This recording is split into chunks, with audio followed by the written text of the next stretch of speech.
Please don't think we will have diseases more often.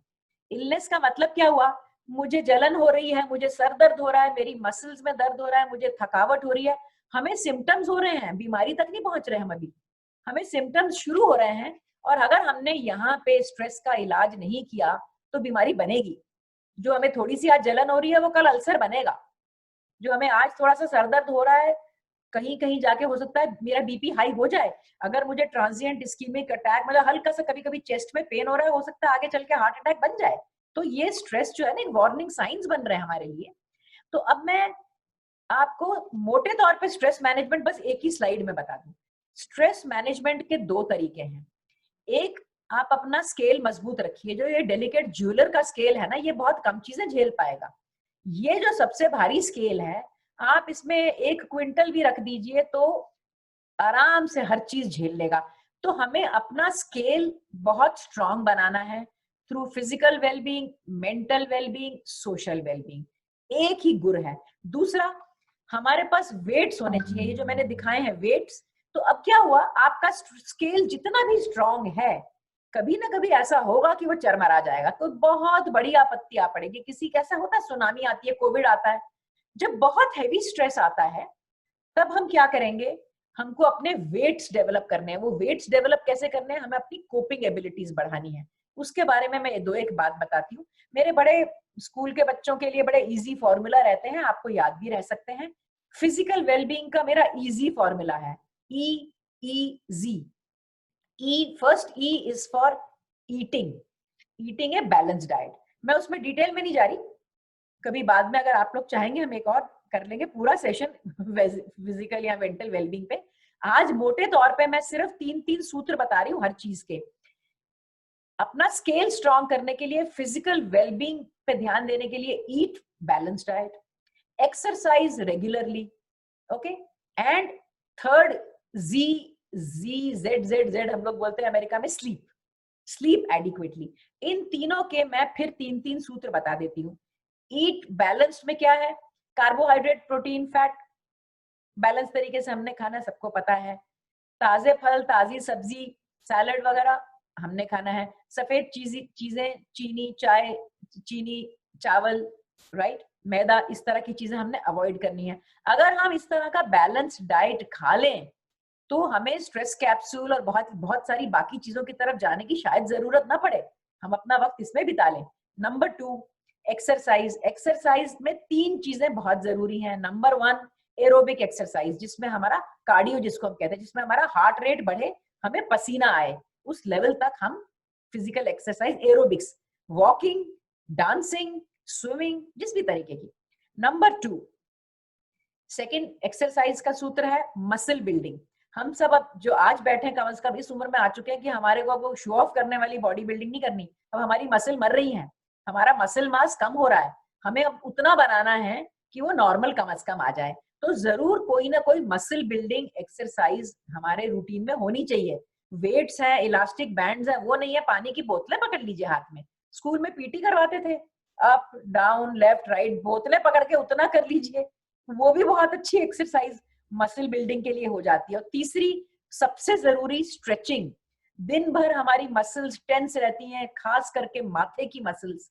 हमको जो headaches होते हैं ये मसल टेंशन की वजह से होते हैं। स्ट्रेचिंग सबसे सुंदर तरीका योग ही है। योगा बोल देते हैं हम लोग, अंग्रेज लोग ये लगाते हैं, लेकिन योग ही शब्द है। तो योग में सब आ जाता है, मसल बिल्डिंग भी हो जाती है अगर कोई जिसमें दम हो। स्ट्रेचिंग का तो सबसे अच्छा तरीका है, योग से अच्छा तो कोई स्ट्रेचिंग है ही नहीं। और माइंडफुलनेस और मेडिटेशन, प्राणायाम, ये ना सिर्फ आसन तो नहीं है, फिजिकल एक्सरसाइज, हर चीज आ जाती है अगर आप वो कर ले, पूरी कंप्लीट एक्सरसाइज आपकी हो जाती है। तो फिजिकल वेलबींग का मेरा इजी फॉर्मूला है EEZ। चलते हैं मेंटल वेलबींग। अब ये थोड़ी किस चिड़िया का नाम है, ये लोगों को पता ही नहीं था बहुत टाइम तक। WHO 1948 से कह रही है मेंटल वेलबींग क्या है। लोगों का ध्यान तब गया जब बच्चों, स्कूल के बच्चों ने सुइसाइड कमिट करने की, मुझे अच्छी तरह याद है। मेरे पास लोग आते नहीं थे ऐसे साइकियाट्रिस्ट, कहते थे क्या जरूरत है, साइकियाट्रिस्ट पागल होते हैं, वो दिखते भी पागल हैं, हो जाते हैं बाद में, उनकी सुनो ही मत। तो मैंने भी शुरुआत गायनी से ही की थी। मुझे मेरे घर वालों ने भी कहा, मैं भी 3 इडियट्स की तरह उनकी बात मान के कहा तुम औरत हो, तुम पे गायनिया मरीज आएंगे, ये क्या पागलों वाली तुम जाने जाती हो, साइकियाट्री कर मत करो। मैंने कर ली गायनी। तो यहाँ मैं थोड़ा सा बता दूं, ये मेरा इजी फॉर्मूला टी है, टी चाय, mental wellbeing is T, T is for thoughts, positive thinking, okay.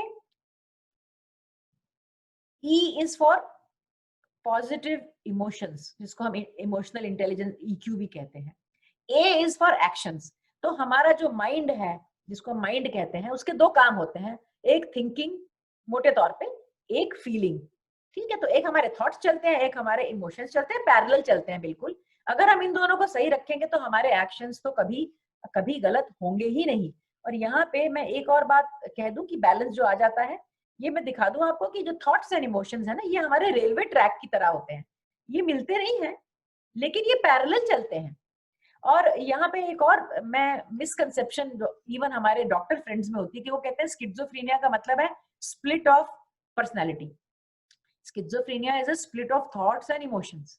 तो आप एक बहुत इंपॉर्टेंट जो यहाँ डॉक्टर फ्रेंड्स है, ये बात जरूर याद रखें कि थॉट जो है ना, थॉट वो हमारा इंजन होता है, इमोशन हमारे डब्बे होते हैं, वो पीछे पीछे चलते हैं। तो क्या होता है कि जब आपके पास नेगेटिव थॉट आई तो आपके पास नेगेटिव इमोशन आएगा ही। इमोशंस के पास टांगे नहीं होती, इमोशंस चल नहीं सकते। इमोशंस जो हैं वो थॉट्स के कंधे पे बैठ के हमारे पास आते हैं। तो जब भी किसी को नेगेटिव इमोशन महसूस हो, उसका क्या इलाज है, आपने उसके पीछे की नेगेटिव थॉट ढूंढनी है। अगर मुझे घबराहट हो रही है, वो बेकार में कभी नहीं होगी घबराहट, कहीं ना कहीं छुपी बैठी है, या तो मैंने उसको अंदर दबा दिया है या वो मेरे कॉन्शियसनेस में है। कोविड की एंजाइटी ले लीजिए, कोविड की एंजाइटी है ना, मुझे जब घबराहट हो रही है तो कब हो रही है घबराहट, मैंने खाना ऑर्डर करा था, मेरे घर पे आया, मुझे लगा शायद मैंने ना हाथ लगा दिया था उस खाने को, मैंने ग्लव्स नहीं पहने थे, या मैंने कुछ आपके अंदर सोच आई है जहां से आपको एंजाइटी आई है। तो आपको उसको सोच को पहचानना बहुत जरूरी। मैं सबसे कहती हूँ पुलिस वाला बनिए, पुलिस वाला बनिए। नेगेटिव इमोशंस और नेगेटिव थॉट्स आपके मुजरिम हैं, आपके लाइफ पे लोड डाल रहे हैं। आप पुलिसमैन बन के नेगेटिव इमोशन को अरेस्ट कीजिए, उससे पूछिए कि तू कैसे आया यहाँ, कौन सी खिड़की खुली थी, तो आपको समझ में आ जाएगा कि कौन सी सोच के कंधे पे बैठ के वो आया है आपके पास। फिर आप उस मुजरिम पे बजाइए जो नेगेटिव थॉट है। और वो क्योंकि हमारे अंदर बैठे हैं, ये सारे मुजरिम हमारे दिमाग के अंदर बैठे हैं, हमारी कोपिंग एबिलिटी भी यही है, मुजरिम भी यही है, पुलिस वाला भी यही है। तो हमारे पास अलग तो जेल है नहीं कि उस मुजरिम को जेल में डाल दें। तो उसका एक ही इलाज है कि उस मुजरिम को हमने रिफॉर्म करना है, मुजरिम को वहीं रहना है, तो मुजरिम को हमें रिफॉर्म करना है, हमें नेगेटिव थॉट को पॉजिटिव से बदलना है। एक बड़ा कॉमन एग्जाम्पल जो मेरे पास रोज क्लाइंट्स आते हैं, आज मेरी बेटी की शादी थी, कार्ड बंट चुके थे, ये था वो था, 2 महीने पहले हमने पोस्टपोन की थी, अब पिछले हफ्ते में कैंसिल ही करनी पड़ गई, इतना नुकसान बैठा, क्या हो रहा है, घबराहट हो रही है, नेगेटिव थॉट्स आ रही, कहाँ से आ रही है, मेरा इतना नुकसान हो गया। अब उसको मैं पॉजिटिव थॉट में कैसे बदलूंगी कि नुकसान क्या सिर्फ मेरा हुआ, गलती क्या सिर्फ मेरी थी जिसकी वजह से शादी कैंसिल हो गई, नहीं, औरों की भी शादियां कैंसिल हुई हैं। हाँ, शादी तो छोटी सी चीज है, लोगों की जिंदगियां चली गई, लोगों की जानें चली गई, लोगों के बिजनेस ठप हो गए, वो सड़कों पे आ गए, कुछ के पास खाना नहीं है। अगर अब मैं अपने आप को उनसे कंपेयर करूं तो मुझे सडनली लगता है कि मेरे साथ तो बहुत छोटी सी बात हुई, ये तो बहुत बड़ी बात थी नहीं, वाकई मैं बच गई, मतलब ये छोटी सी बात थी, लोगों के साथ बहुत बड़ी बात। तो क्या हो रहा है, अब मैंने अपनी नेगेटिव थॉट को पॉजिटिव किया, तो मैंने क्या किया, जो स्केल मैंने आपको दिखाया था, मैंने यहाँ से लेफ्ट लोड हटा लिया। जब मैंने लोड हटाया तो ये जो ये था ना, ये अब ये भारी हो गया, तो बैलेंस करने के लिए अब मेरी कोपिंग एबिलिटीज मेरे पास वापस आ गई। वरना क्या है कि लोड छोड़े रखिए तो आप लगातार स्ट्रेस में रहेंगे, क्यों, आपको हर वक्त उससे डील करना पड़ रहा है। तो only solution is one. Again let me go back very quickly, time बहुत ज्यादा, मेरे को भी आगे